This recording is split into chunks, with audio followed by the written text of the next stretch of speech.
How do gender and society influence interpersonal violence? Before I start the presentation, I just want to make a note that interpersonal violence usually involves a male abuser and a female victim.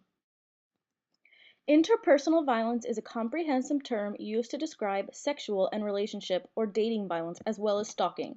It is the controlling, abusive, and aggressive behavior in a romantic relationship. It also can occur in both heterosexual and homosexual relationships.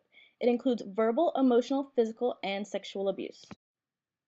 There are three things in our society that influence interpersonal violence. These are sexist language, the media, and pornography. Here are some statistics on interpersonal violence. It is estimated that 2,954 NC State students are in an abusive relationship. And out of 2,542 women ages 18 to 35 in America, 29% are or have been in an abusive relationship. And the most scary stat, every day in the US, 4 women are killed by someone they are involved with. The first thing I'm going to talk about is sexist language. Our language is evidence that sexism is still a big issue for our society. The North Carolina Coalition Against Sexual Assault explains, the way we use language indicates our beliefs, even if we aren't aware of those beliefs. But more than that, the way society uses language and the way certain words are socially accepted indicates how society believes. One of the biggest aspects of sexist language that show us that men are more important than women is the use of male-based generics. These include mailman, policeman, freshman, and chairman. And what about the common phrase, hey guys, or you guys? Sexist language is degrading to women. It also helps men remain dominant and in control. Cheryl Kleinman, a professor at UNC, says, we know from history that making a group invisible makes it easier for the powerful to do what they want with members of that group. And we know from too many past and current studies that far too many men are doing what they want with women. Another way language influences interpersonal violence is the way we use powerful words in minimizing ways. An example of this is yawn rape. Yawn rape is when someone is yawning and another person shouts yawn rape and sticks their finger in the person's mouth. Rape is not a word that should be used in a joking manner. Changing sexist language can go a long way. It will start to change our culture and better change gender inequality. If we really think before saying something, we could all make a huge difference. Small changes need to happen first before the big changes can take place. What you can do, for example, say first year instead of freshman, or you all instead of you guys. The media is another thing that influences interpersonal violence. Today, the media is overly sexual and sexist against women. I will show you some examples in later slides. Surprisingly, the average person sees 3,000 ads every day. Clearly, the media has an impact on our life.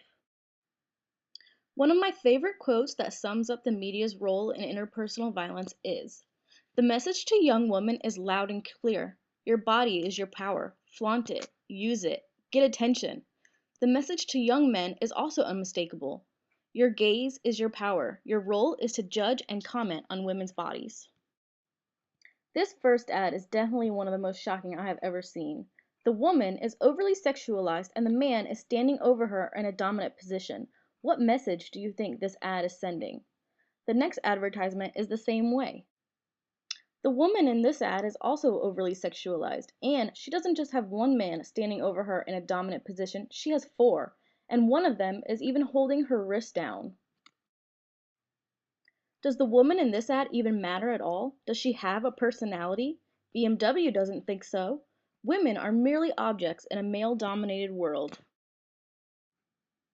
Surprisingly, this ad is selling potato chips, not breast implants like you would think.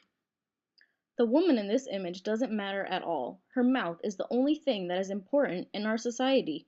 What I see when I look at this ad is, a man's pleasure is very important, even if it comes at the expense of hurting a woman. The porn industry plays a huge role in enabling men's violence against women. It teaches men that women love being dominated and controlled. It gives men a fake sense of reality. It shows men that they can treat women like sexual objects, and it demonstrates that it is okay to be violent against a woman. Dr. Sun, one of the creators of the documentary Price of Pleasure, said, In my interviews of some male consumers of pornography, I was told that watching women being degraded or manhandled did give them the pleasure of a feeling of control and power. The documentary The Price of Pleasure is extremely interesting. A team of scholars working on this documentary examined 304 scenes from popular porn videos. They found 89.8% of the scenes included either verbal or physical aggression. 48% contained verbal aggression like name-calling and insults. The women in these porns are being tied up, slapped, spanked, and physically hurt in other ways. They are shown being tortured and enslaved. These women are being verbally abused and insulted. But don't forget, the porn makes it seem that the women actually like these physically and verbally abusive behaviors acted out on them. So what can we do to stop interpersonal violence? We need to educate others and ourselves on interpersonal violence, healthy relationships, unhealthy relationships, and sexual assault.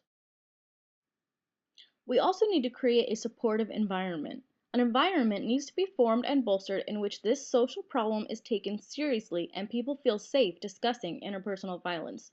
A supportive environment is a place where people feel safe, comfortable, and can open up to others. There will be no shame or guilt put on survivors of interpersonal violence.